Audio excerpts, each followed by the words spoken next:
Trucker Dump, episode 131. In today's show, we got another truck recall, the possibility of new hours of service rules, more happenings in the autonomous truck world, including what's up with your job. I'll point you to a survey for your opinions about the biggest trucking issues, and a lady trucker stands up to the man and wins.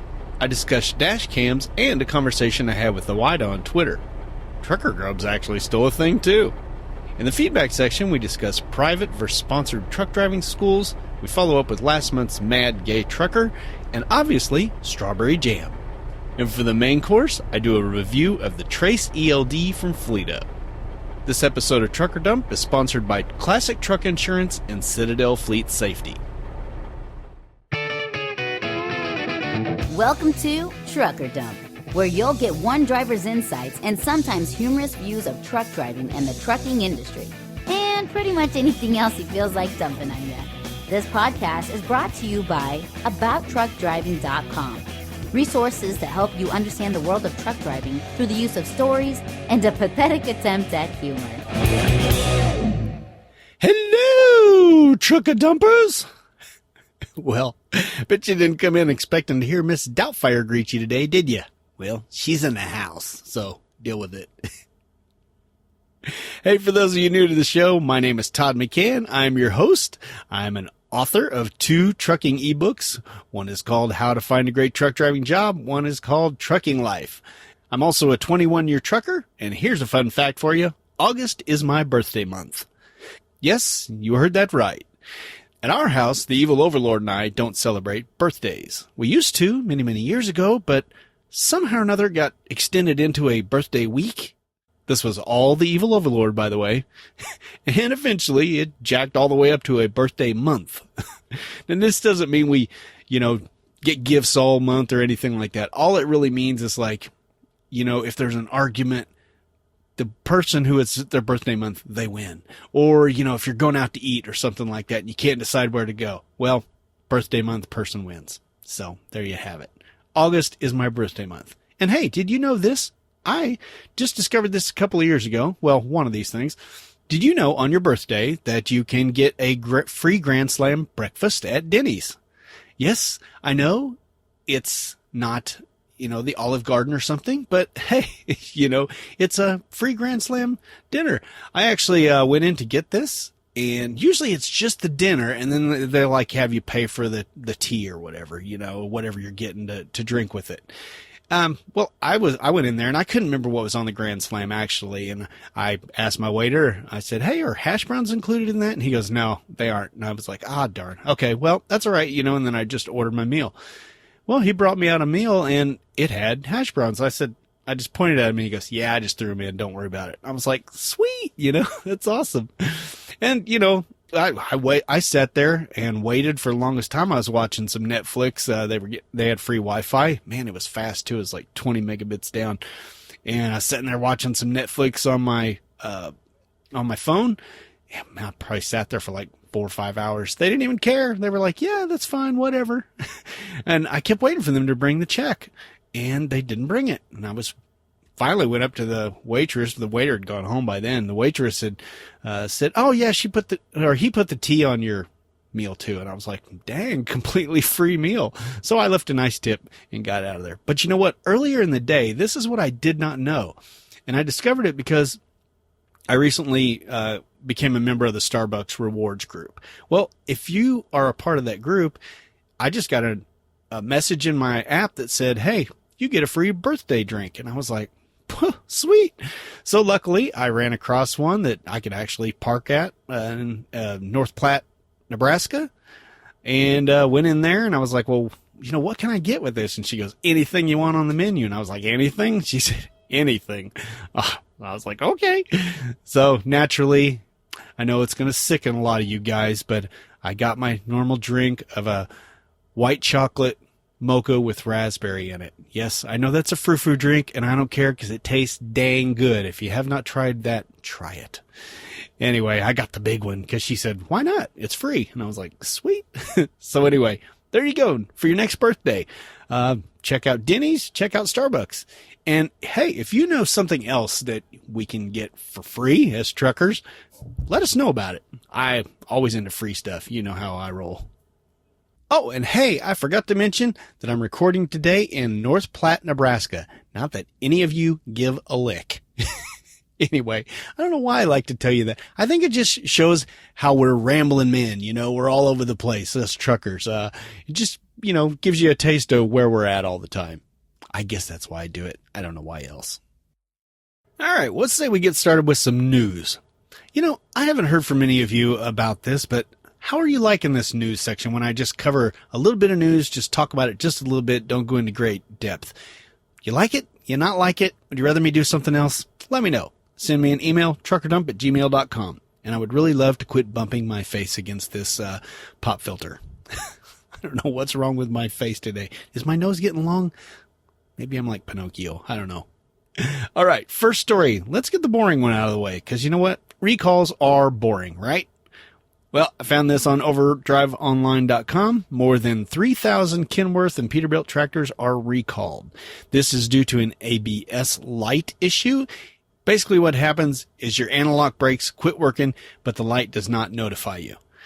Frankly, I don't know why this would surprise anyone, because everyone knows who has been driving a truck for a while that the ABS light is always going on and off, and you never really know if they're working or not. I never do. And, my company takes really good care of their equipment, and we still have problems with that stupid light. So, hey, if you've got a Kenworth or a Peterbilt, it looks like there's 2015 to 2018, basically T660s, T680s, T800s, T880s, W900s, and the Pete 567 and 579. Check out the link in the show notes, and you can find out more about this stuff, including all the recall details. Thank God that's out of the way. Hey, here's a fun story. I love it when somebody sticks up to the man and they win. This is a article I found on truckersreport.com. Trucker refuses overweight load, gets fired, sues carrier, and wins. Only $16,723. All right, here's what happened. Bernadine Poulter, she drove for Central Cal Transportation, which is a subsidiary of Roadrunner, and she had a load that was 600 pounds over axle, and she couldn't get it axled out.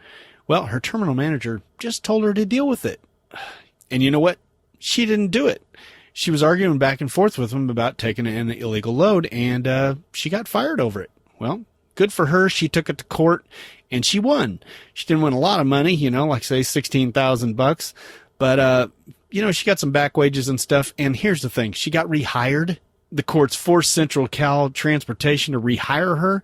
I know this is standard procedure with a lot of these lawsuits and stuff, but why would you want to go back to work for somebody like that? Surely it's just a formality and they have to rehire you. And it does say they had to provide her with a favorable letter of recommendation, which means that they probably expect her to move on somewhere else, which, good for her.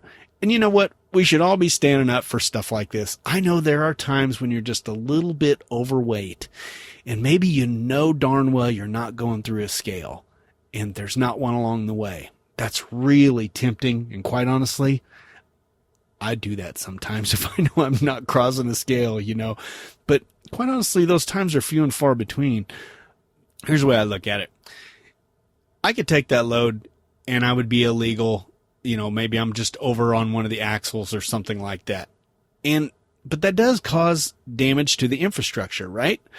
Okay, but that's one thing. But really the reason I want to do it is because if we as truckers take these loads from these shippers and don't say anything about it, they don't know that they're loading the loads wrong.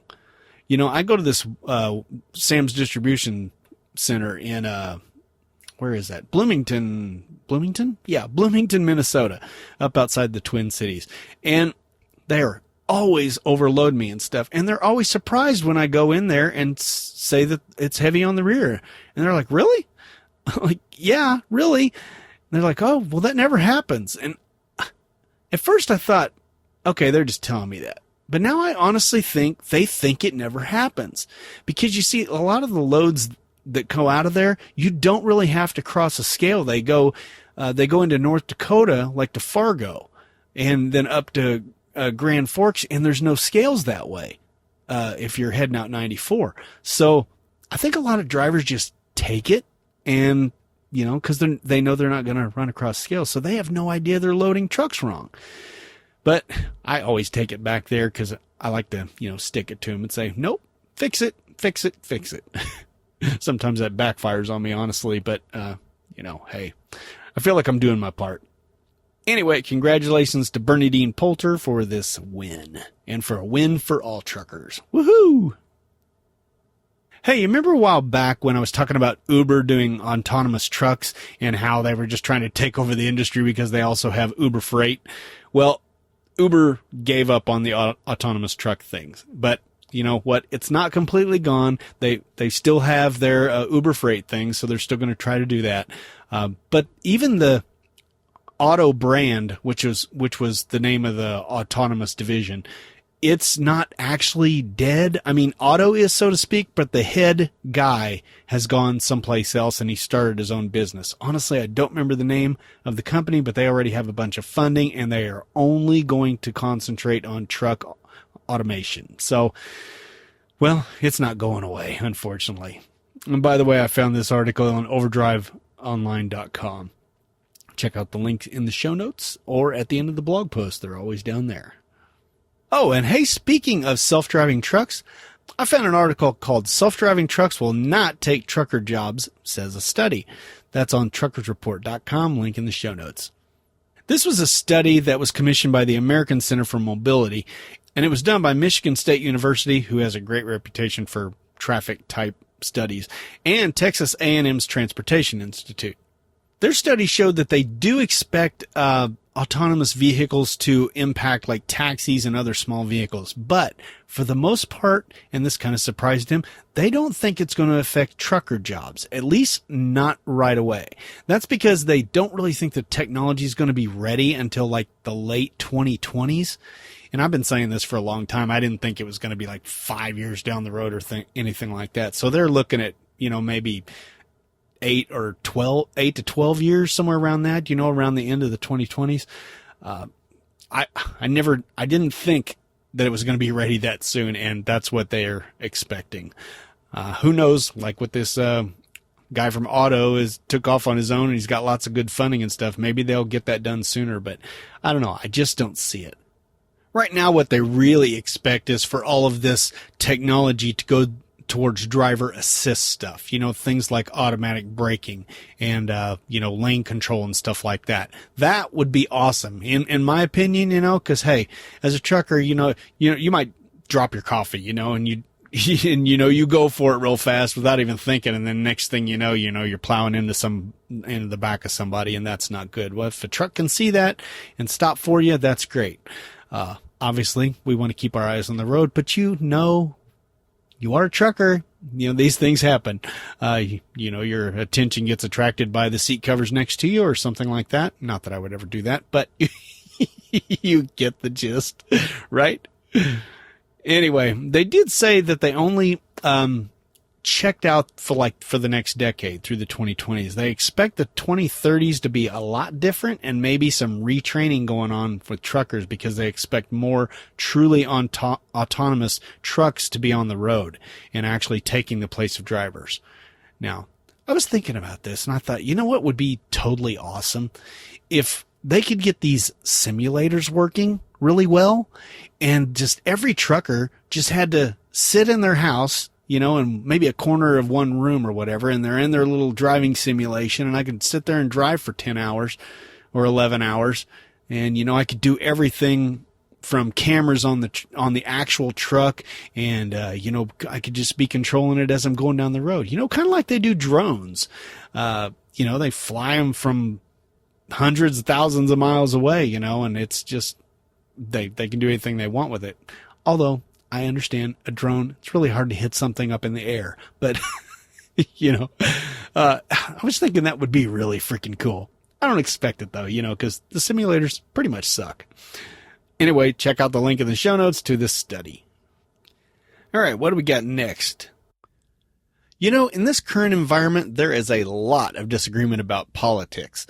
But one thing we can all agree on is politicians generally suck. No matter what side of the fence you're on, they suck.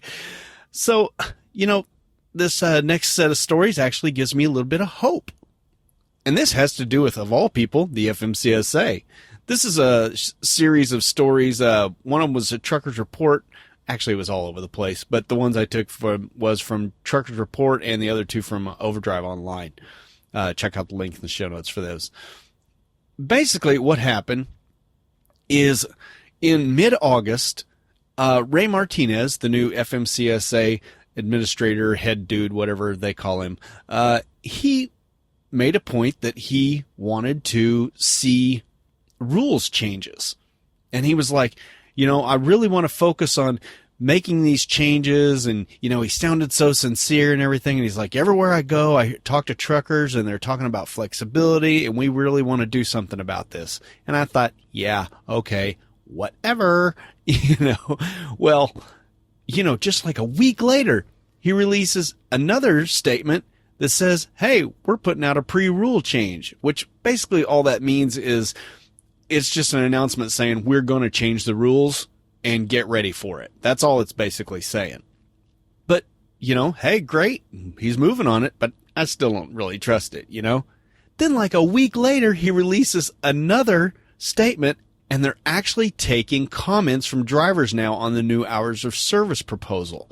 They don't actually have a proposal in the pipeline, so to speak. What they're asking for is drivers just to weigh in on this issue and what they're concerned about. Do you hate the 30-minute rule? Of course, everybody hates the 30-minute rule.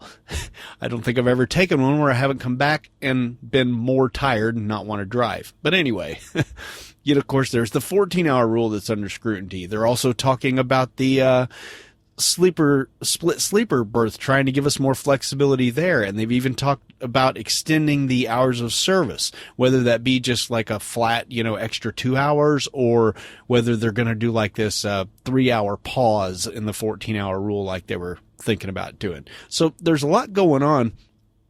And like I said, it's very encouraging because Ray is not screwing around here. Like I said, this is a 30-day comment period, and he said that's intentional because he wants to prove that they're moving fast on this thing. They want to get these rules changes done fast, which is great, because all the other ones in the past have just taken years, dragged out, but this means you have to act on this now. I've included a link in the show notes where you can go and put your comments in. Now, the website doesn't actually say what the final day is, but this story was released on August 24th. So I'm going to assume that on September 24th will be the last day. I'm not positive of that. Don't hold me to that, but don't procrastinate. Get over there and do it now. Put your feedback in. Tell them what you want. And this guy seems like he's really interested in opening up and trying to listen to truckers. So, like I said, get your opinion in there.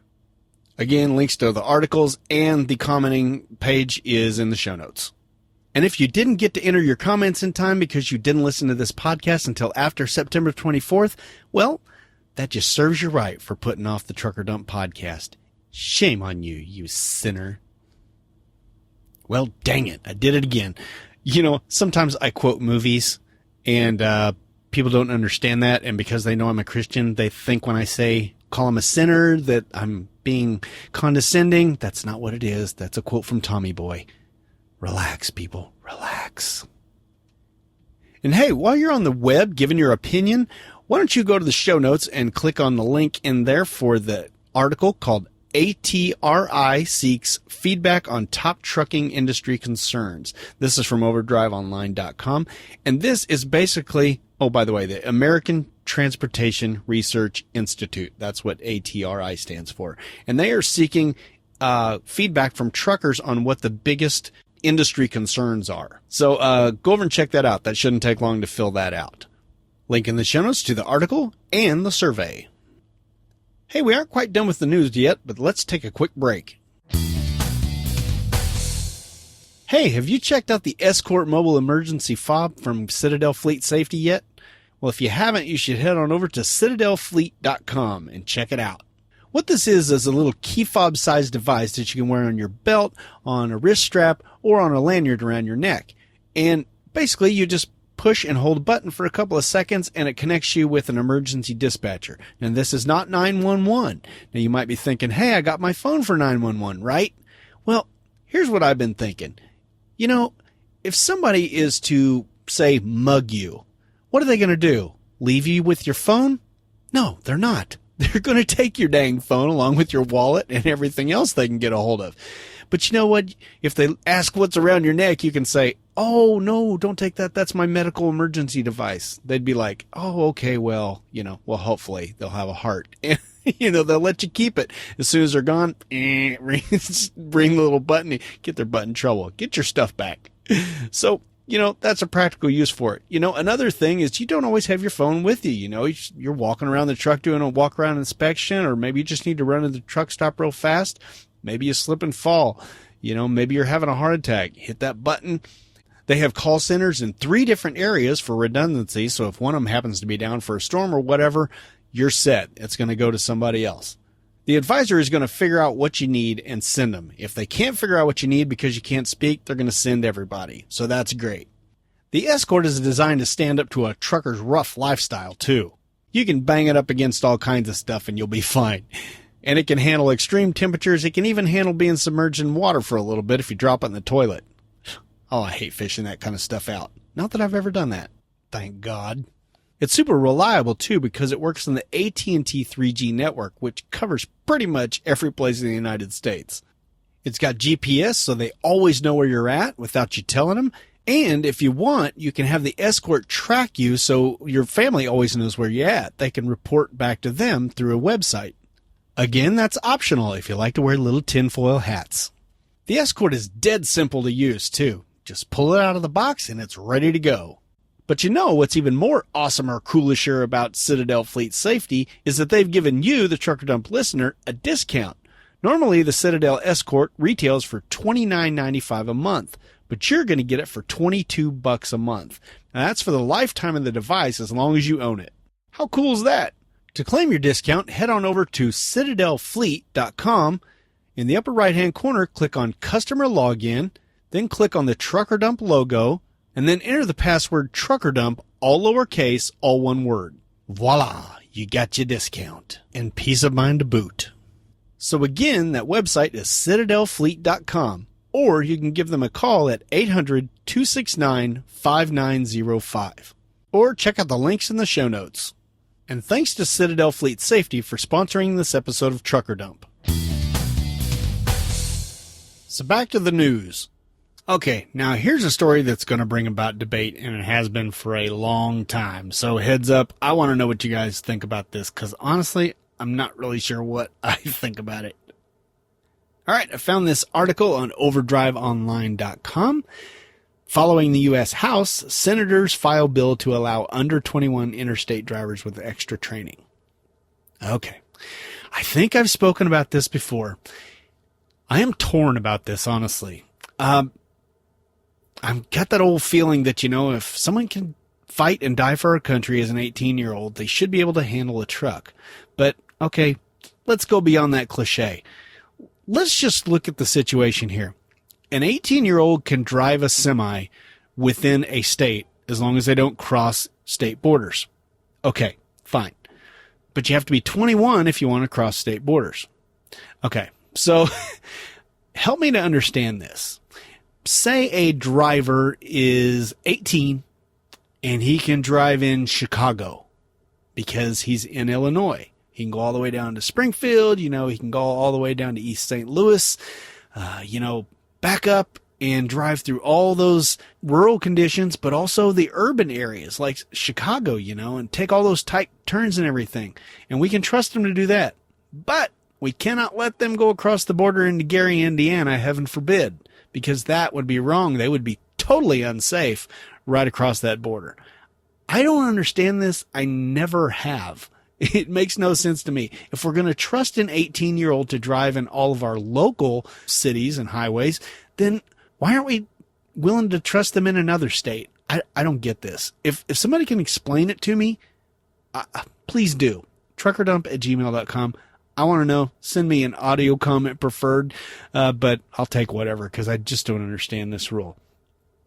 But what they want to do is they're basically saying, hey, we're going to allow 18-year-olds to cross borders, but they've got to have a lot of extra training. This is called the Drive Safe Act. And what they want to do is they want to make a 18 to 20-year-old, if they want to go over the road, they have to have at least 400 hours of on-duty time and 240 hours of driving time with an experienced trainer with them. Okay, I like more training for anybody. It makes more sense to me, not just 18-year-olds. But I just don't understand this whole thing. I'm a little torn because sometimes I feel 18-year-olds aren't, quite aware enough. I think even biology tells us that the brain hasn't formed all the way yet, but I don't think a 21-year-old brain has either, especially a man's. So, I don't know. Let me know what you guys think about this. How do you feel on this 18-year-olds driving thing? And by the way, there is a pilot program already in effect that's going to let our military veterans who are 18 to 21 years old to be able to drive interstate, which, hey, again, they're willing to take a bullet for me. Let them drive. I don't care. Anyway, share your thoughts. Okay, got a couple more news items for you here. I don't really know that this is so much a news item, but it's an article that made me think. I found it in the truckersreport.com. It's called Trucking Companies Are Making Record Profits, So Why Aren't Drivers? All right. Here's the deal. Everybody knows the economy is up right now for trucks. Rates are going sky high. The article says that according to Bloomberg, in the past 12 months, the cost of shipping has gone up by 11.6%. But in that same 12-month period, the average hourly earnings for an over-the-road driver rose just 0.5%. Okay, doesn't seem fair, right? Well, obviously that's because we're paid by the mile, and that does not fluctuate with the rates. But this got me thinking, for the first time, there's always been that argument of which is the best way to get paid. By the mile, by the hour, percentage. And I think I spoke about this in a couple of episodes ago. There was a survey about this, and I was shocked that percentage was so high up on the list. I just didn't understand that. And it just goes to show my ignorance, because this article opened my eyes, and I thought, well, okay, wait a second. If you're getting paid on a percentage of the load and the rates go up, now the driver's getting paid in a fluctuating way, like with the market. If it goes up, but then again, if it goes down, that sucks too. Because, look at 2008 when that crash hit. No drivers would have been making anything. Of course, we weren't making a lot of money anyway because we couldn't get any miles. But I don't know. It just made me rethink the whole thing. I'd never really thought of that aspect, how a percentage, goes with the market, but a mileage rate is just flat fee. And this article is saying, hey, it's not fair. Truckers should make more money. But if you're getting paid by the mile, they can't really just, say, well, I guess they could. There's nothing really keeping from it except for a lot of bookkeeping pain in the butt. But, for them to just say, hey, you're going to make 5 cents more per mile until the until the market goes bad again or something. They could fluctuate like that, but I just think it'd be too hard to keep track of and way too hard to recruit for, because you'd never be able to tell somebody what they're going to make. How would you say that? A base pay? I don't know how that would work. Anyway, it's a little weird, but it did get me thinking. So, share your thoughts on this. Are you a percentage fan? How's that working out for you? Does the market stay up more than it stays down? I don't know, because I don't really keep track of this junk. Hoping you do if you're getting paid that way. All right, our last news item, I always kind of like to clear the palette here and just, do something a bit different. Well, this one comes from yahoo.com, believe it or not, and it has absolutely nothing to do with trucking, but I just found it interesting. The article, NYU, New York University, to cover tuition for all medical students. Apparently, they've been planning this for quite some time. They've raised $450 million of the $600 million that they need to support this program. And apparently they're not the first college to do this. I guess the University of Houston's College of Medicine did this recently too. The idea here is that these doctors, when they get out of school, they have all this student loan debt. And one study I read said about $150,000. I read another one that said about $168,000. And, they're trying to keep these doctors from having to have all that debt, to get more doctors in the field and stuff. And I don't know how I feel about this, honestly. I mean, why are we giving the doctors a break? They're the ones that are going to make a buku bajillion dollars when they get out, of their residency and everything. I mean, I read one article that said the best way a doctor can pay off their student loan quickly is just by pretending that they're still a resident, and just not, going out and buying a new car, buying a BMW and buying a huge house and all that stuff. Just, keep things simple for like 5 years and you can pay off your debt really easy.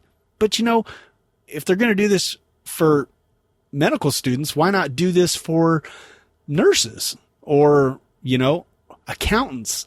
Maybe, a social worker. Look at a social worker. They might spend $40,000 on school and they come out of school and they're lucky if they're making $40,000.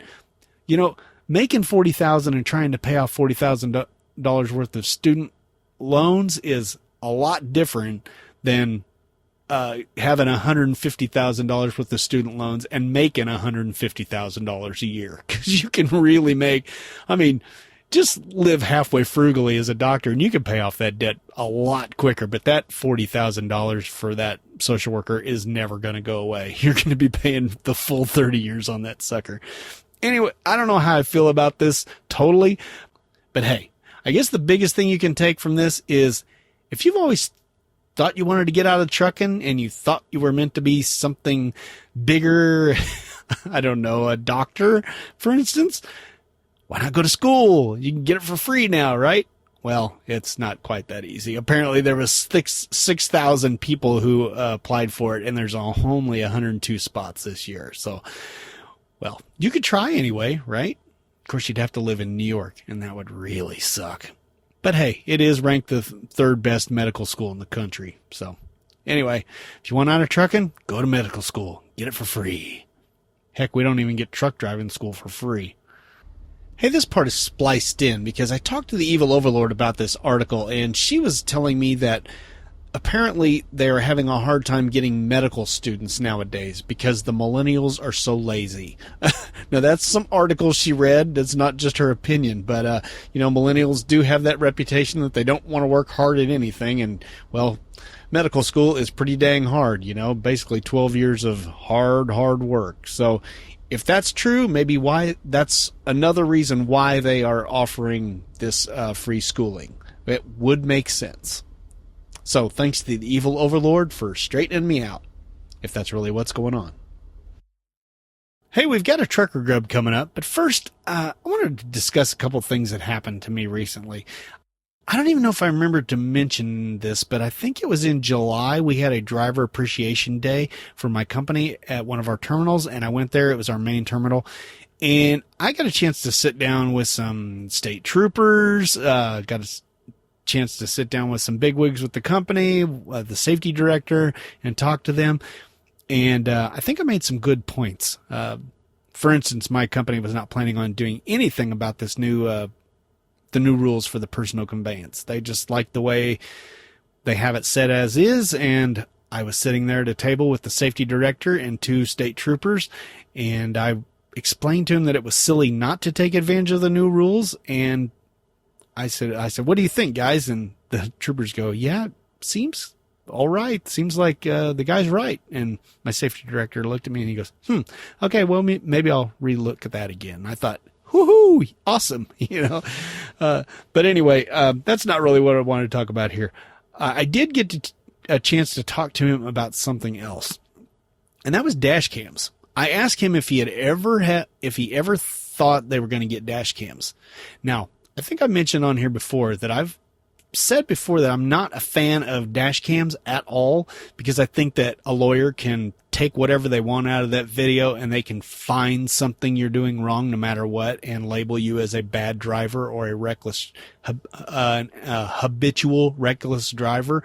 For instance, if you're not allowing 7 seconds, even though you're in LA traffic and it's impossible to do so, they're still going to say, you're breaking the rule because you're tailgating, which officially you are, but everyone is. But we're truckers. We're held to a higher standard. So anyway, I've never liked them. And I've always said that if my company put in dash cams, I would deal with it because I like my company in general most of the time. Not liking them right now because I've been sitting for almost 60 hours. That's a different story. Anyway, but I have always said if they turn those cameras around and point them at my face, I'm quitting. I'll quit the day they announce it. I really will. I'm just not going to deal with that. I'm not going to stand for it. So I got the opportunity to ask him. I didn't really want to ask him because I didn't want to hear the answer because my company is very safety conscious and I was expecting a certain answer. Well, I asked him about it and he said, "Oh no, we're never putting dash cams in our trucks." And I was like, yes. Oh wait, I've got a sound effect for that now. Well, the thing is, he feels exactly the way I do, which is kind of scary that my safety director and I think the same way, but I think it's great. He thinks the same way. He goes, "I don't want any more evidence out there." It's not that he thinks his drivers have done anything wrong, but he has the same attitude as me that a lawyer is going to pick it apart. They are going to want every bit of data off that, out of that video, and they're just going to slaughter you with it. So I don't know. Some of you guys are real big fans of it. There's been a lot of these videos lately of, cars doing brake checks and stuff in front of truckers and truckers slamming into them and everything. Even those, every time I see one of those on a forum in Facebook or something like that, I get on there and say, you guys can laugh all you want talking about how that car deserved it. Well, okay, the car may have deserved it, but guess what? That video is going to get that guy a preventable accident because they're going to say, he should have avoided that car. If it kept braking in front of him, he should have gotten off the road. He should have pulled to the shoulder and let the car go on. Things like this happen all the time, where the trucker's just following too closely and then the car decides to brake check for no apparent reason whatsoever. Truck smashed into the back to him. Guess what? He's going to get charged for a preventable. It's just going to hurt. But hey, if you guys like your dash cams, whatever. Do what you want with them. You know my feeling about them now. Not that you didn't before. Another thing I wanted to mention was something that happened on Twitter. I'm not on Twitter near as much as I used to be, thanks to the Trucker Dump Slack group. Email me at truckerdump@gmail.com if you want to become a member of that group. But anyway, Todd Spencer, who is the president of OIDA, the Owner Operators Independent Drivers Association, and we had this... we didn't really have a back and forth, but he tweeted something and it gave me the opportunity to tweet back at him. And I wrote, "Could you point us at an article or a source that explains why OIDA thinks small carriers need or deserve an ELD exemption, but large carriers don't? It makes no sense to me. Seems to me the small outfits are usually the outlaws." And I pointed out, this is a serious inquiry here. I wasn't trying to just badger him. Well, I did get a response, not from him, but from OIDA in general, and they sent me a link to the document that where they're requesting permission for small carriers not to have to use ELDs. And they added, the OIDA board believes ELD should be a business decision, not a mandate. That honestly didn't really answer my question because, you know what, if it's a business decision, why should just the small carriers get to make that business decision? Why not the large carriers? And let's not forget that when I'm saying large carriers or small carriers, sure, a large carrier is Schneider, JB Hunt, Swift, all the big ones, of course. But what they're even talking about is just small fleets that have up to 10 trucks. Okay, does that mean a guy that has 11 trucks in his fleet doesn't apply? He doesn't get the same exemption? I don't understand that. 15 trucks? What about 50? Where do you draw the line and why do you draw the line in there? I just don't get it. But you know what? OIDA did send me one more tweet that really put all things in perspective. And here it is. OIDA says, "We specifically represent small business owners, owner-operators, and yes, the human rights interest of company drivers. Small carriers have a much tighter profit margin than large fleets. Small and big businesses also have different needs." Okay, I agree with all that, but I think the important thing is here, we just found out, and quite frankly, we've all known that OIDA is the group that supports small business, small truckers, owner-operators. that makes sense. Okay. The ATA is the one that represents the larger carriers. So they're really just fighting for what they want, which is understandable. That's what the ATA is doing. Just, I guess the ATA won this ELD battle. You know, a lot of other people kept reiterating that e-logs are unsafe at any speed. And again, I don't get that. Maybe they are. I don't think they are, honestly. Maybe, I will confess, in the beginning, when people first get e-logs, they drive like maniacs because they always feel like they're racing the clock. But over time, this does pass and you slow down. I did it myself. I was speeding like a mad dog, you know, going around cloverleafs too fast and stuff like that when I first got my e-log. But now I'm just chill, man. You know, I'm not unsafe or anything like that. But what ELDs do is not really anything to do with speed, but just safety in general. It just forces drivers not to be running two logbooks. So I don't know. Like I said before, it's been my experience that whenever I talk to a trucker who is one of those complete outlaws that's running two logbooks and, I haven't had any sleep, you know, in 2 days, and they're just bragging about it, it's always for some tiny little carrier, or he's an owner operator, you know, because they're less regulated, or they're less watched, I should say. They're less audited than us company drivers who have safety departments that are watching over us all the time, you know, making sure we don't screw up and run over our logs and stuff like that. Heck, they were even doing that back in the paper logs. They'd do, you know, random audits and just check on you every now and then. So anyway, I just don't get this whole thing. You guys know my feelings on it, right? Anyway, I think I beat this horse to death. I even ripped off one of its horseshoes and beat it over the head with that while it was laying there dying. Anyway. Okay, one more thing here. Do a little self-promotion. T-shirts. They go on sale about once a month. Just random times. I can't really figure out exactly when they do it, but you know, when they're on sale, they're only $14 off. These are obviously the Trucker Dump T-shirts I'm talking about. Well, I had this design, you know, with kind of some orange in the background, and I was trying to figure out a way to get rid of that orange because it just makes the shirt look cleaner, I think.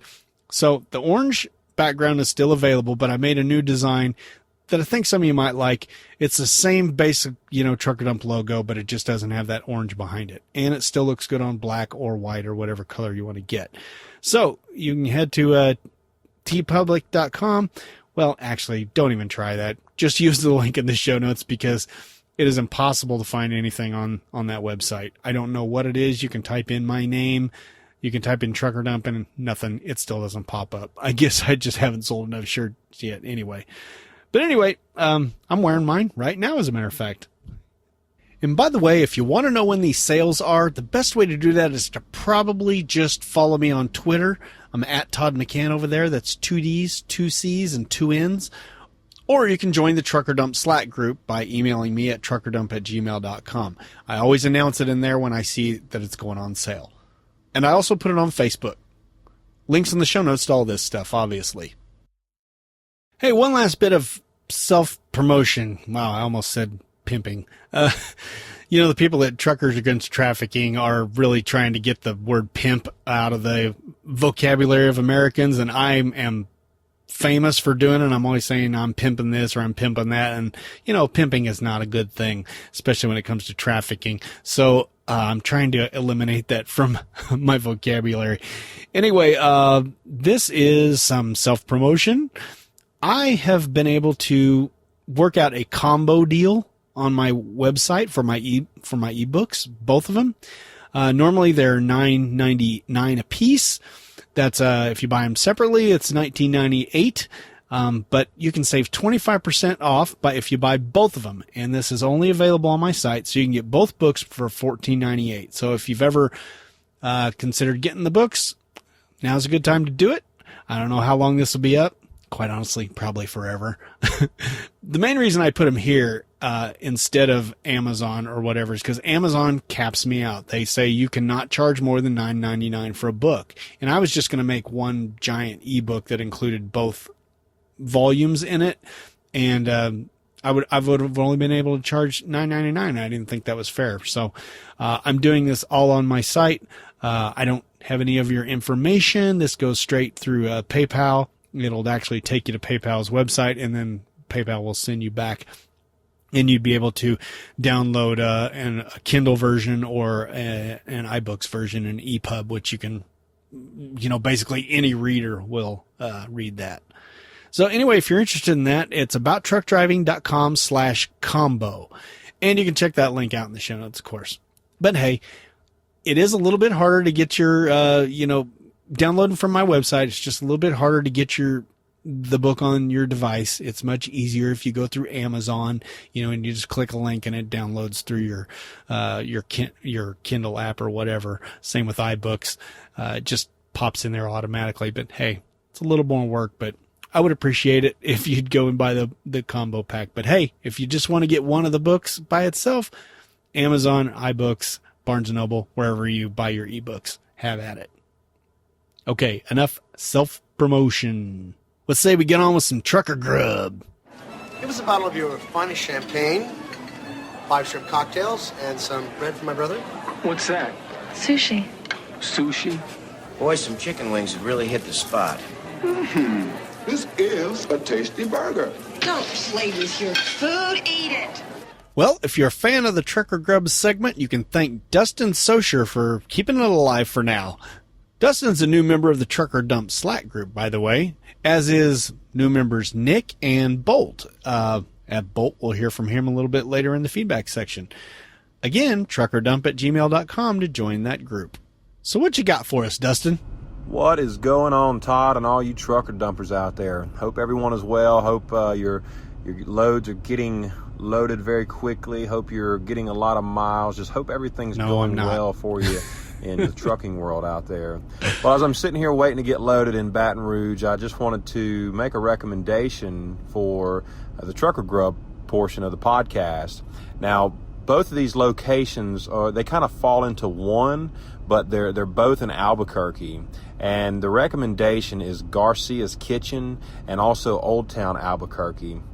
So I had a 34-hour reset, which I kind of planned it that way to be in Albuquerque one weekend. I parked at the TA at the corner of I-25 and I-40, and I ended up taking an Uber down to Old Town Albuquerque. It didn't cost maybe $9 or $10. If you're cheap like Todd, you may not want to do that. You may have to find a horse and a buggy somewhere, see if you can get down there, or just miss out, man. But if you want to just spend that $8 or $10 for a trip down, and then also the same coming back, it is totally worth it. Just went down there and spent a Saturday in Old Town Albuquerque and walking around looking at some of the shops. But they all have really good restaurants in there, but one particularly that I walked to from Old Town, it was about 2 blocks south of Old Town, is called Garcia's Kitchen. It was phenomenal. If you want some authentic Mexican or New Mexican food, it is an incredible place to go to.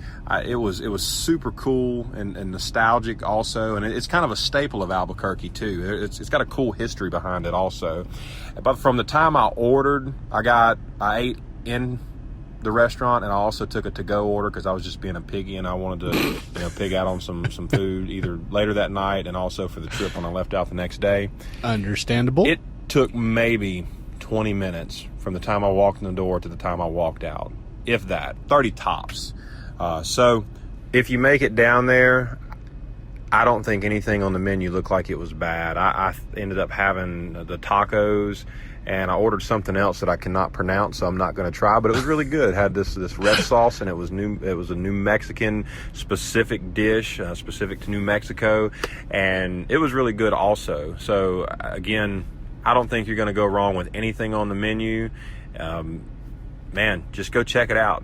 Kind of like exploring. I know we tend to sit off in our trucks in the truck stops and not go see anything, but man, it's a perfect opportunity to go see something a little bit different, even local culture and history in a short amount of time, man, without having to spend hours off on your break, and you can still get plenty of rest, man, and do it in relatively cheap fashion too. So hope this helps someone out, hope it inspires someone to go check it out, and down the road, as I am kind of an explorer myself, I like to check things out, see new places, new things, and I'm kind of inquisitive. I plan to throw some more ideas out there. So y'all stay safe out on the road, and keep America moving, truckers. Well, Dustin, I will keep America moving if My company will keep me moving. That doesn't seem to be their plan right now, though. Like I said, 60 hours down, I think, is going to be what it's the grand total. 58, I think, actually. Whew, what a mess. Anyway, just no freight in the area. But hey, Garcia's Kitchen sounds pretty darn awesome. You know, I think the closest I ever got to downtown Albuquerque was one time I got routed. I got a detour in the middle of the freaking night coming down I-40. Got routed off to the south of I-40, and they promptly quit putting signs up. So the evil overlord and I drove around for a while trying to figure a way to get back to the interstate. We finally did, and I think we were somewhere down near Old Town. Anyway, that's probably the closest I ever will get, because I typically don't run east of the rock or west of the Rockies anymore. So that's probably about as far as I'll get. You know, there are two things I need to straighten you out about, though, Dustin.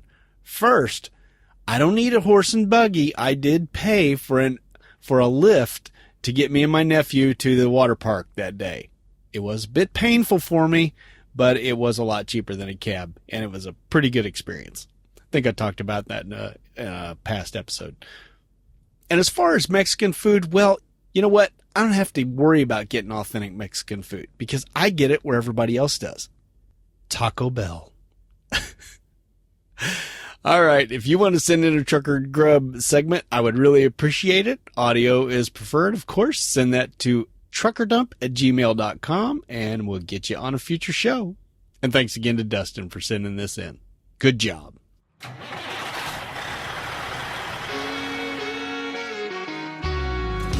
Hey, you know our sponsor, Classic Truck Insurance. They're the one-stop shop for transportation services. Okay, what's that actually mean? Well, they are called Classic Truck Insurance, so of course they do sell truck insurance. They've been doing it for over 30 years. They've got you completely covered with general and commercial liability, collision, cargo, bobtail, just to name a few. You can even find the short-term insurance that's really hard to find. And of course, they cover the driver too with accidental insurance and short-term and long-term liability. And they can do it in all the lower 48 states. But you know what? In the last episode, we found out something else they do. You can also get your own authority through them. I'll put a link in the show notes to the talk we had with Temple Scalf, who's the president of Classic Truck Insurance. Check that out in the show notes. But you know, another thing they do that we didn't have time to go into last time was you can become your own freight broker, and they'll get that done for you, and they'll teach you how.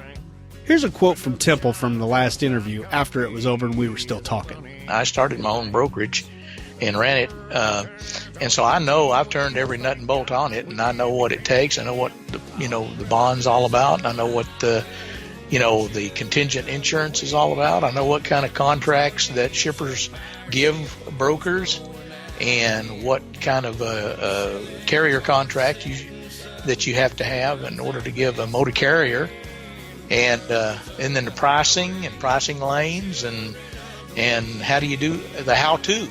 I know how to do all that. So as you can tell from that clip, becoming a broker is a little bit more complicated than just filing some paperwork. Temple's there and he's going to teach you all about this stuff. Sounds like a great service for an owner-operator who wants to step up their game, or maybe their spouse that's staying at home and taking care of the office stuff. So hey, if you want some more information about how Classic Truck Insurance can help you become a broker, get your own authority, or get you some good truck insurance, give them a call at 888-498-0255 or go to classictruckinsurance.com/truckerdump. And of course, the link and the phone number is in the show notes. So as you can see, Classic Truck Insurance really is your one-stop shop for transportation services. Thanks to Classic Truck Insurance for sponsoring this episode of Trucker Dump. Well, I've relocated my recording headquarters to Fargo, North Dakota. That's where I'm at now, sitting behind a Sam's Club. Got to deliver late tonight. And you know what? Kind of grumpy now because they've got free Wi-Fi here. I could be watching Netflix, but no, I'm podcasting. Oh, boy. Anyway, let's get on with today's topic. This is a review of the Trace ELD by FleetUp. First off, I want to really apologize to the people at FleetUp. They gave me this product a long time ago for review, and I just drug my feet on it. I had a little problem figuring out how I was going to do the review on it, and Well, that's explained in the post. So I guess let's get on with it. Review of the FleetUp Trace ELD device. You know, I'll never forget this. It was December 17th, 2017, and I was walking out of the shower room at the Flying J in Fargo, North Dakota. Hey, what do you know? That's where I am now. That's when I saw the trucker sitting alone in the driver's lounge. He was opening a box.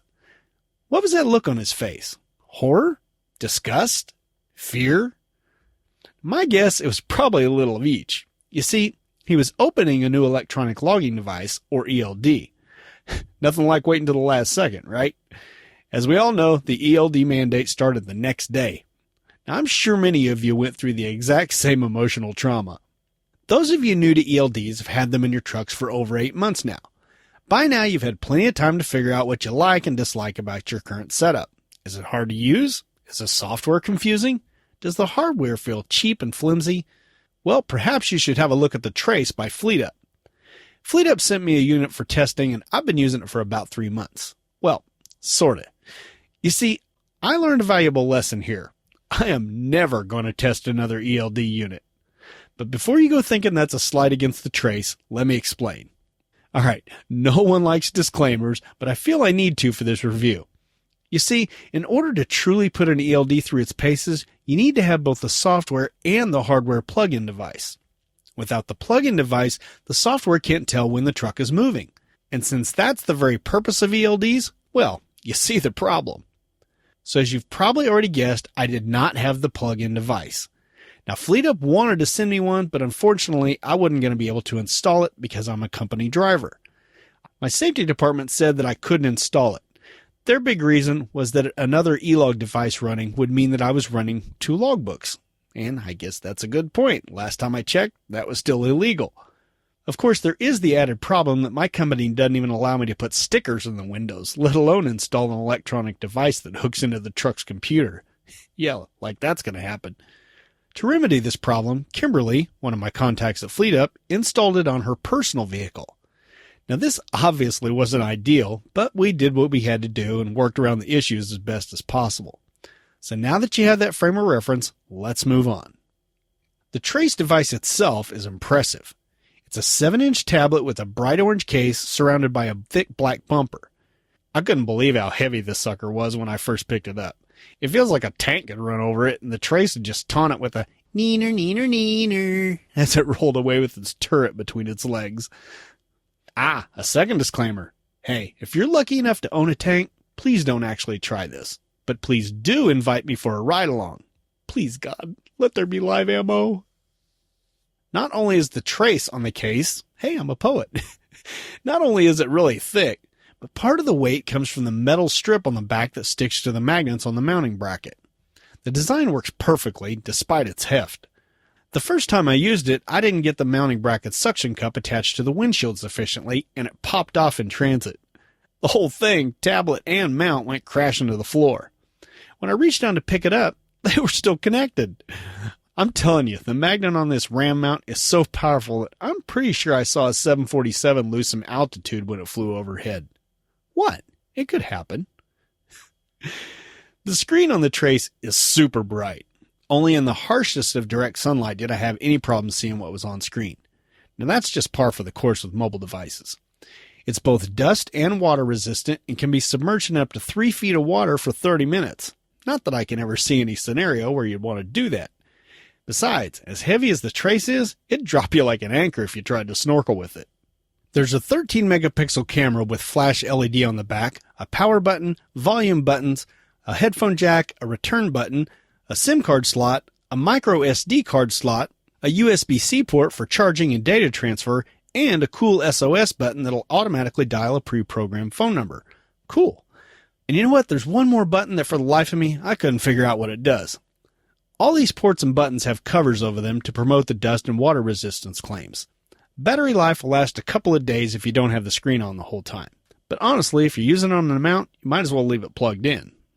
The Trace comes with a handy strap, a really nice carrying case, a 64GB micro SD card and the SD card adapter that comes with it, an AT&T SIM card, and a USB-C cable for charging and computer transfer with both AC and DC plugs. You can also include one of the 2 different lengths of RAM mounts with magnets when you order. Now, if you've never heard of these RAM mounts, they're some of the sturdiest ones you can buy. Another cool thing about them is they have interchangeable heads to suit your ever-changing mobile device needs. The only thing I didn't like about it was that the suction cup requires an extremely smooth surface like glass.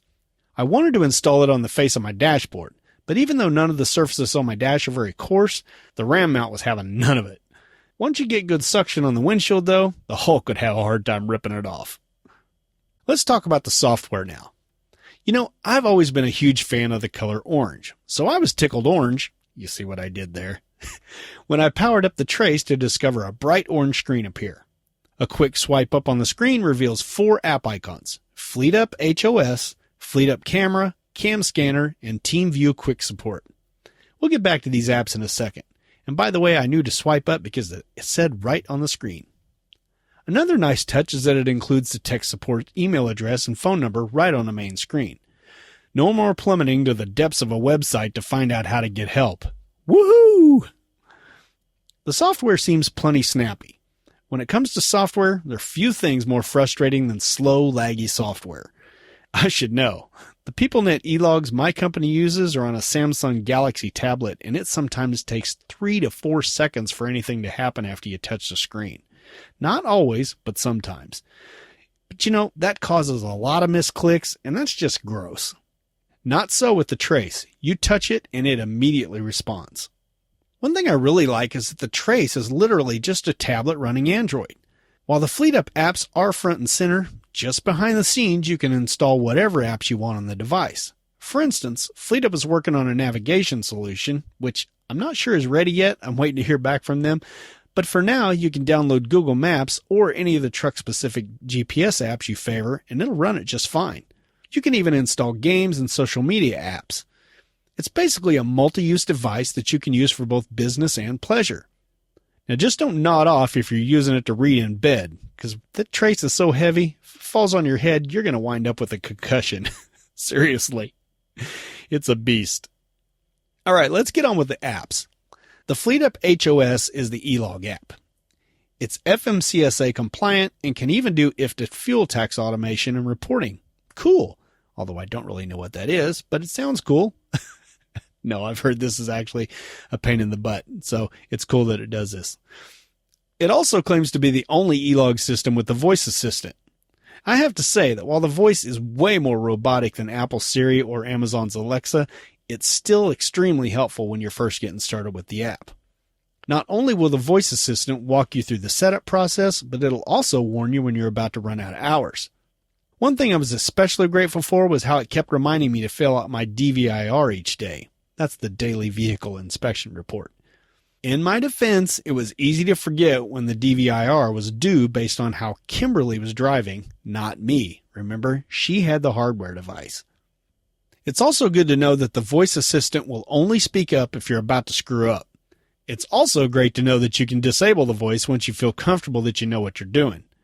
By and large, I give the voice assistant a big thumbs up.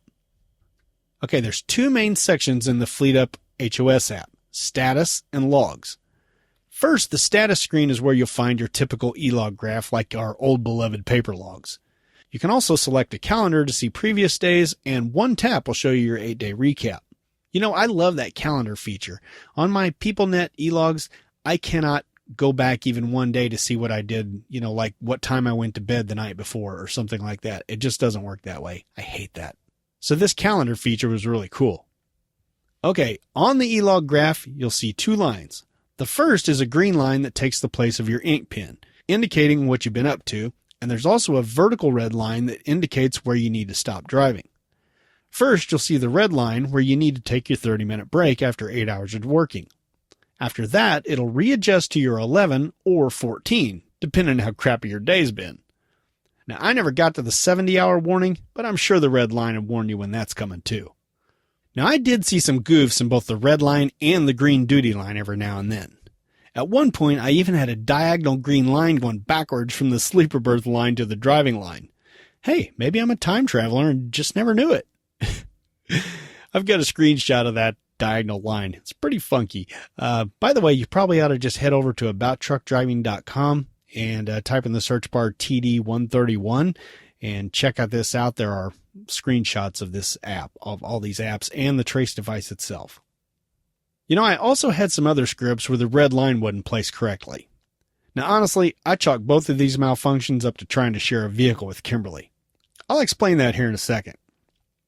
The next main screen in the FleetUp HOS app is the log screen.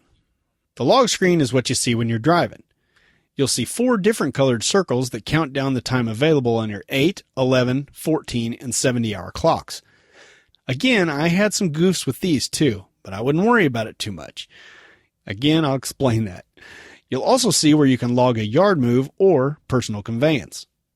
Okay, let's get on with the explanation. Here's what was happening and why these things were screwing up. As with most electronic logs, you tap a button to indicate whether you want to go to the off-duty, sleeper berth, or on-duty status. But the driving line can only be controlled by the hardware plug-in that was installed on Kimberly's car. Now that's not actually true on my PeopleNet device. I can actually tap driving manually, but in this device I could not, and I'm assuming that's because I did not have the hardware device, but I'm not sure about that. That could be a difference between the AOBRDs and the ELDs. I'm not sure of that, honestly. I should have probably checked that out before this, but I'm not stopping now because I'm on a roll and Netflix is waiting on me. So I'm going to keep rolling here. Anyway, with Kimberly having the hardware device, you can imagine how many violations I was getting without knowing her every move. Now, since I couldn't place myself on the driving line, I'd often put myself on the on-duty line while I was driving. Since there was no way Kimberly was ever going to drive anywhere close to 11 hours per day, it was really my only option if I wanted to test the warnings in the logging system. Many times I'd wake up to find a violation because she drove to work without allowing 8 to 10 hours after I showed going into the sleeper berth. Again, nothing she could have foreseen. Same with the red line. I might have went on duty at 10 a.m. and expected to see the 8-hour red line at 6 p.m., but I'd see it at a different time because Kimberly started her day before I did. So as I said, unique circumstances here, so nothing to worry about. But now you can see why I'll never do another ELD review, right? The next app on the main screen is the FleetUp camera app. It's basically a dash cam. Like any dash cam, it'll constantly record and erase video as it needs. In the event of a crash, it'll save the last bit of video. You can also tap the screen to save a chunk of video. Now, this is great for those times when another driver does something stupid in camera view, but you're lucky enough to not be involved. Here we come, YouTube. You can also save photos on the fly. Just touch a button and keep on trucking. You can pull these off the device onto a computer later, or you can share this stuff directly from the app. It's pretty cool. The dash cam has different settings depending on what time of day, weather conditions, etc. To be honest, the only time I could tell a major difference was switching from day to night mode. The trace shines in its ability to multitask.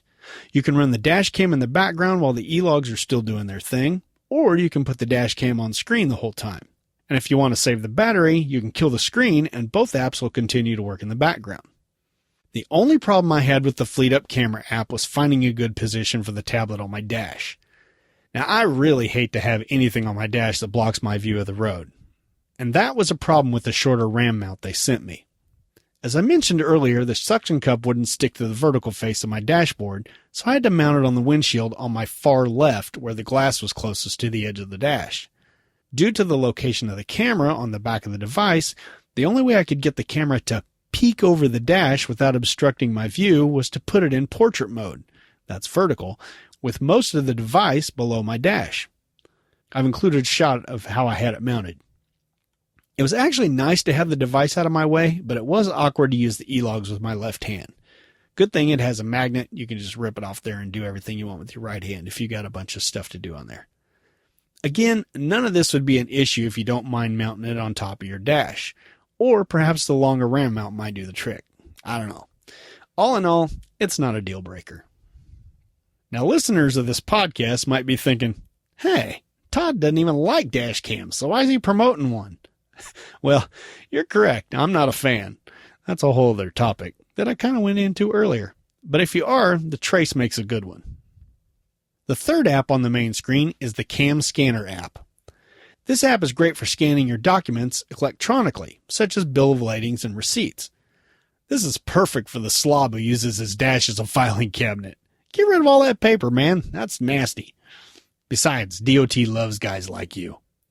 But hey, you can lay the document down, you can take a photo with the camera, and it'll automatically recognize the borders of the document and resize everything.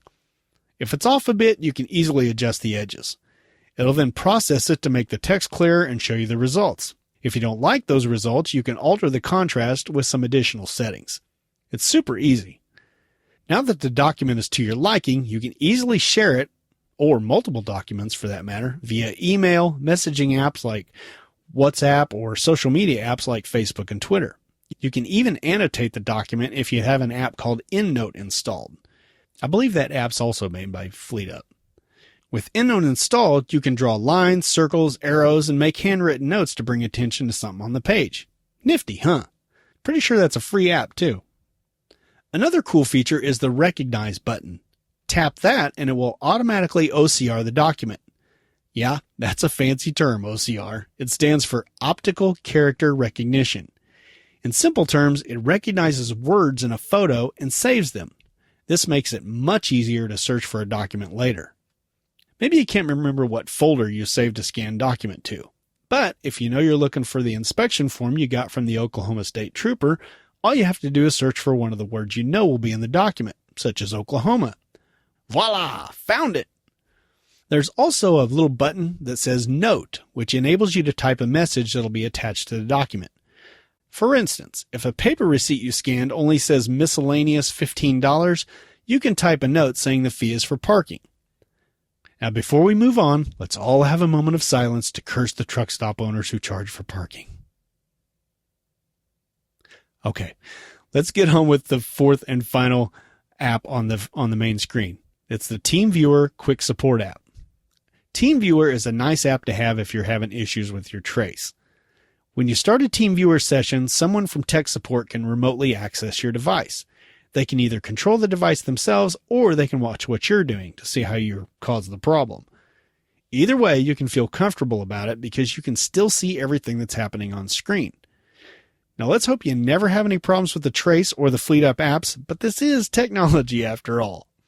If you do, at least you know TeamViewer Quick Support is just a tap away. So, you're asking, what's the cost?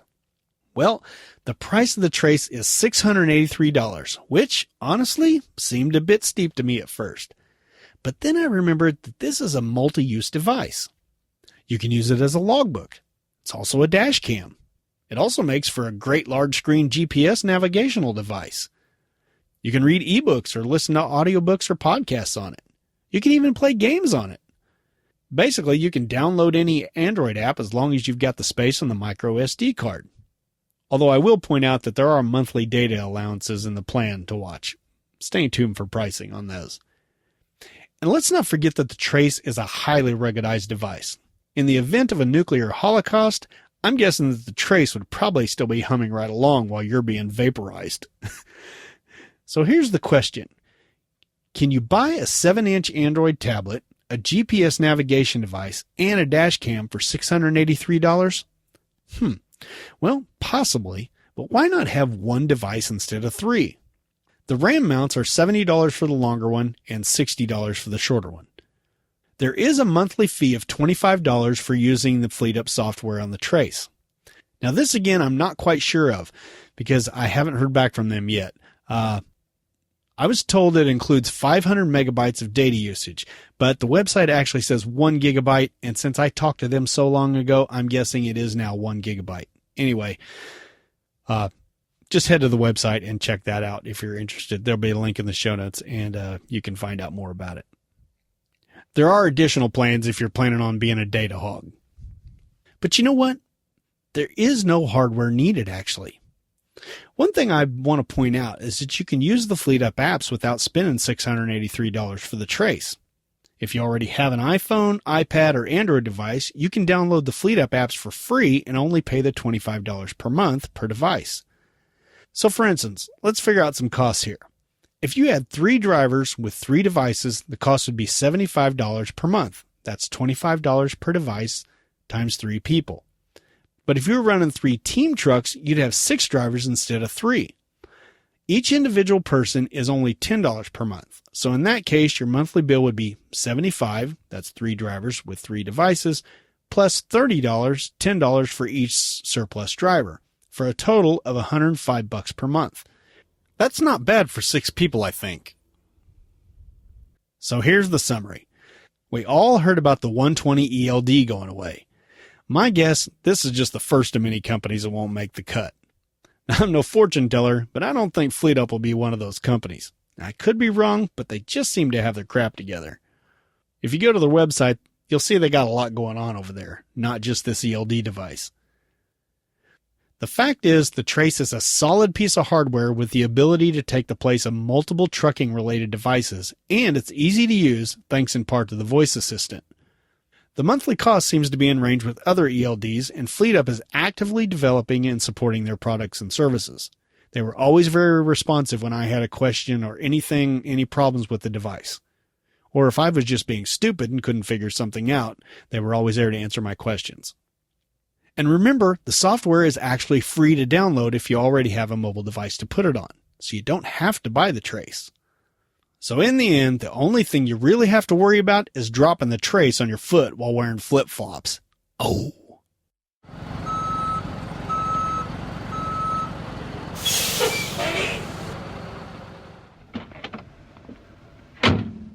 Hey, yo, bud, where do you want this load of feedback? Skibidi-boo bop bop, it's feedback time. I haven't sang for you guys in a while, so I thought, hey, I better do it, right? I was just getting ready to mention that I was getting low on feedback, that I had saved one back for the next episode.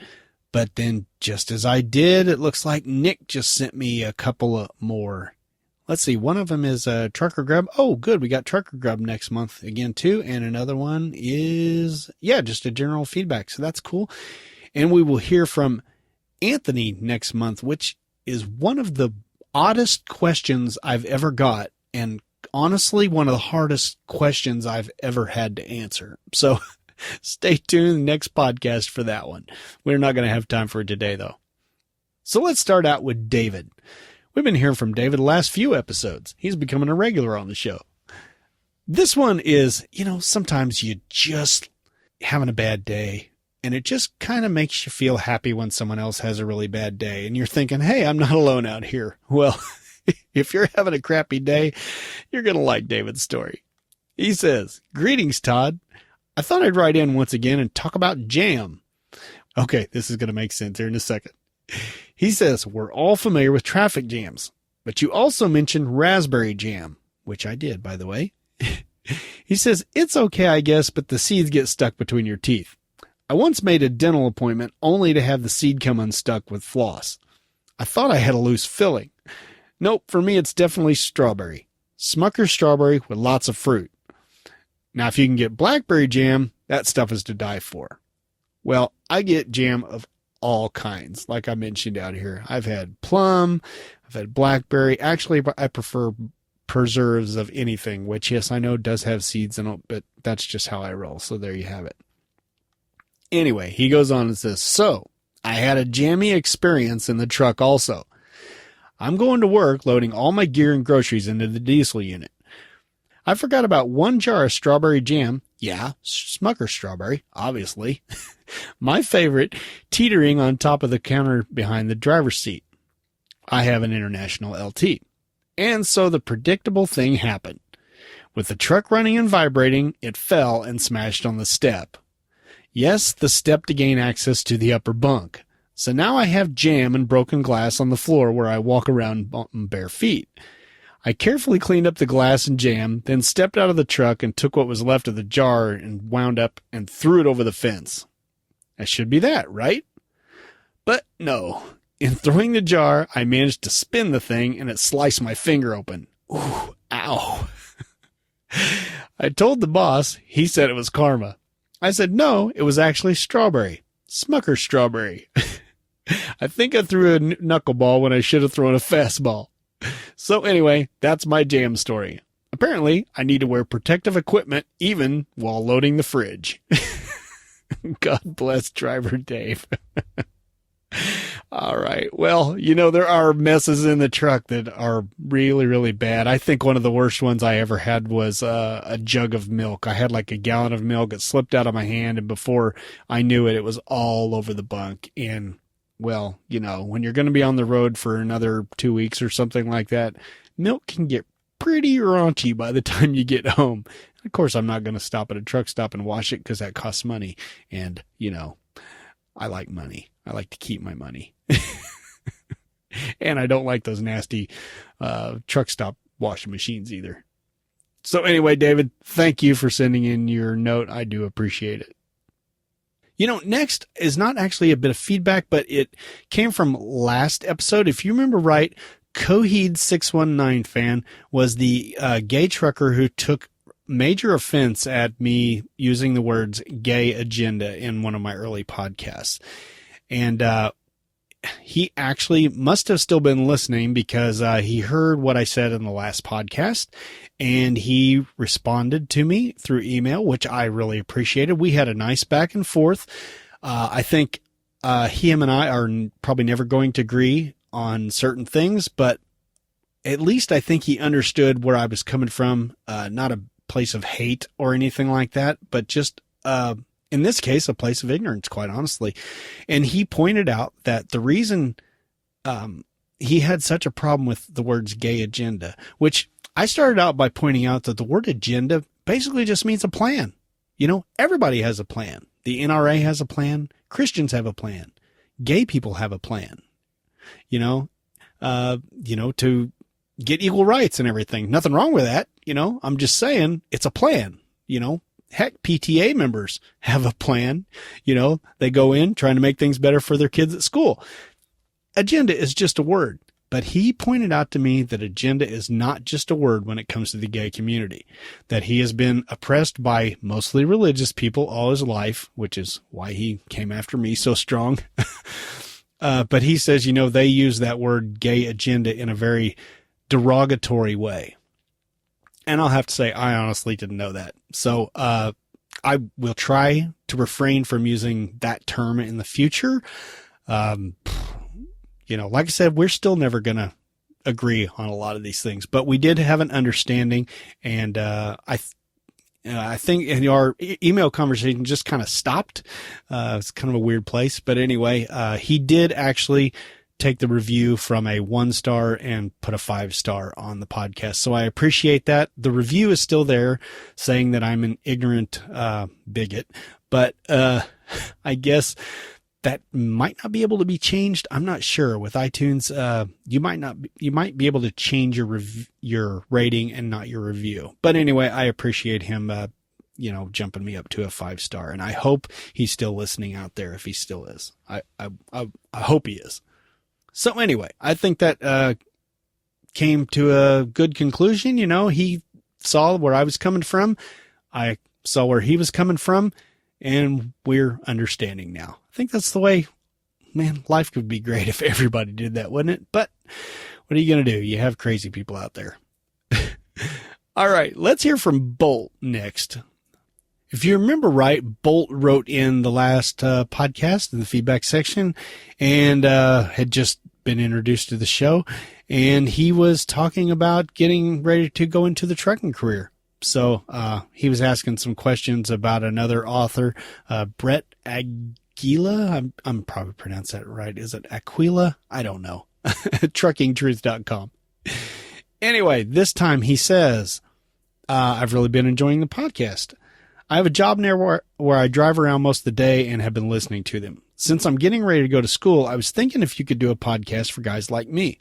Talk about the pros and cons of private school versus company sponsored, the importance of first years, things like that. My backstory, if you care to know, hey, by the way, I always care to know backstories. When I meet somebody new, and especially if they're a listener to the podcast, I want to know what happened, what they used to do, why they're getting into trucking, and what made them change their mind, So he says, I'm a 30-year construction worker that's sick of construction. I'm 51, so that puts me growing up in the 70s and 80s, when Smokey and the Bandit, Convoy, Highballin', and White Line Fever were popular. I also watched BJ and the Bear and Moving On. That instilled a love of trucks. I got an opportunity with one of the big carriers who will remain nameless to protect the innocent. So as soon as I get my permit, I'm off to Memphis. You know, all those trucking shows in the 70s and 80s, man, they were so popular. Truckers were so cool back in the day, and now we're just looked at as scum buckets, and it's pretty sad. But, you know, most of those shows I did not watch. My family was pretty religious, so we didn't get to watch Smokey and the Bandit. They found that a little raunchy, I guess. Funny considering now what's on, movies and TV. But I did watch BJ and the Bear quite regularly, so that was my intro to trucking, really. But you know, Bolt, I certainly should do a podcast on private versus company sponsored schools. Now, I was thinking I probably wouldn't get to this podcast in time for him to get to trucking school since he was just getting ready to start. But I recently just talked to him in the Trucker Dump Slack group, and he said he has decided to put off trucking for about a year. He's going to let his daughter graduate, and then he's thinking him and his wife are going to come out here and team. So that'll be cool. But you know what? I'm going to put this out, and hopefully it'll be available for him by that time. If not, well, it'll still help future drivers, right? By the way, I do talk about this private versus company-sponsored school stuff in the Trucking Life ebook, so if you're interested in that, go get the combo pack. Man, I'm such a good salesman. Anywho, this email string continued because Bolt heard something I said. He writes, I thought I'd leave you a comment or three. I was listening to some older episodes. I think it was Trucker Dump 102, What's It Like to Be a Trucker? However, I wanted to comment on the feedback section. I think his name was Billy. He mentioned he was getting out of trucking, but at the beginning of his comment, he referred to private school or servitude for free school. Since I'll be attending a servitude-style school soon, I thought I'd talk about it a little bit. Looking at company-sponsored school as a servitude is kind of off-putting. In essence, the company is paying for your school and you are paying them back by working for a set amount of time. This is not unlike a bank loan. I recently bought myself a fancy Dodge pickup. Well, I didn't have the funds to just plop down on it, so I needed to borrow the money. So me and the bank, we made a deal. They loaned me some money to buy the truck, and in return, I'd work however long it takes to pay the money back, in this case, 5 years. The nice thing about company-sponsored school, usually once you complete your school, you have a job. I mean, why would they train you then not hire you? Second, it's usually shorter to the chagrin of a lot of real truck drivers, meaning you only have to go without pay a couple of weeks. You'll be training on the type of truck that you'll probably be driving. There are more reasons, but alas, I've gotten away from what I wanted to say. We need to stop looking at the contractual obligation as servitude or forced contract and look at it more like a bank loan. Okay, so the argument is, company-sponsored school versus private school, and we need to quit looking at the sponsored school as a bad thing. Okay, right? So I'm just going to read this here. I honestly don't remember how I responded to Billy's comment, but here is what I wrote back to Bolt. Going to a company-sponsored school is just a trade-off that you have to weigh out and see if you're willing to risk. Because in reality, you don't know what that trucking company is like and what it will be like working for them for an entire year. The reason I prefer private schools is because you have a wider option for jobs after it's over. You can shop around, whereas the sponsored student only has one choice. Now, if you go to a private school and you don't like the first company that you choose, you can find a different job within a few months. But with a sponsored school, you're stuck for a year or you're paying all that money back. Now, let's use your analogy. I would ask you this question. If going to a company-sponsored school is the same thing as getting a bank loan, then why not just get a real bank loan and go to a private school or use the financing that most of them offer? That way, you're still not having to pay for it up front and you're not being stuck in servitude, air quotes. Now, to be fair, I haven't checked the prices of school in years. Now, maybe you're paying less at a company-sponsored school than getting financed at a private school. I don't know. Honestly, does anybody know? How about some of you newbies out there? Let me know that. So anyway, I'm curious to hear your thoughts as to, company versus private school. Did you go to a sponsored school? Are you happy with your outcome? I mean, there are a lot of drivers out here who get their start that way. And maybe it's a miserable first year, but after that first year, things start picking up. So I don't know. Let me know. Write me an email, truckerdump@gmail.com. Well, that does it for the feedback section for this time. I would love to say it's Netflix time, but now I have to edit all this crap. So no Netflix for Todd tonight. Oh well. Anyway, let's crank up some music and get on out of here.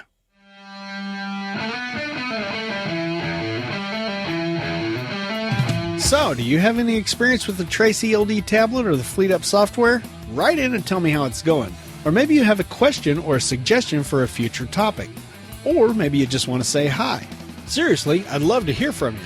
You know, if you just join the Trucker Dump Slack group or the Facebook group, I'd get to talk to you every stinking day. You can find all my contact information at abouttruckdriving.com, and be sure to check out both my ebooks while you're there. And hey, don't forget you get 25% off if you order the combo pack. If you don't want to spend any money right now, just go tell a friend or two about the podcast and help them subscribe to it on their phone. As always, you have no idea how grateful I am to you for listening.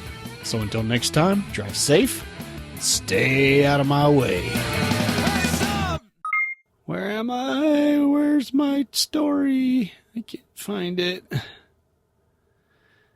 Son of a... Oh, there it is. Hey, we've got a Trucker Grub section coming up, but... Hey, we've got a Trucker Grub section coming up. Hey, we've got a Trucker Grub section coming up. Hey, we've got a Trucker Grub... Oh, what? I think we may be a little bit better off with this new guy, Ray Martinez. That's not good. Is it Ray? Is that his name? I don't know his name. I should know his name, but I don't know his name. Hey, have you checked out the...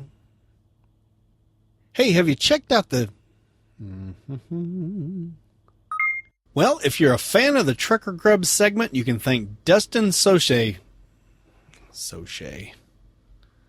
Dustin, why is your name so hard to pronounce? Well, if you like the Trucker Grub section, you can thank Dustin Socher for bumping my glasses up against my pop filter. Good Lord. The fact that Citadel Fleet Safety is listed...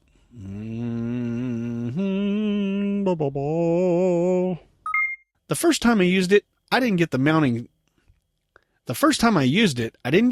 brackets sufficient. The first time I used it, I didn't get the mounting brackets suction cup attached to the window. The first time I used it, I didn't get the mounting brackets suction cup attached to the windshield correctly. What? Now, I did see some goofs in both the red line and the green line. Now, I did see some goofs in both the red line and the green duty line. Now, I did see some goofs in both the red line and the green duty line. Now, every now and then.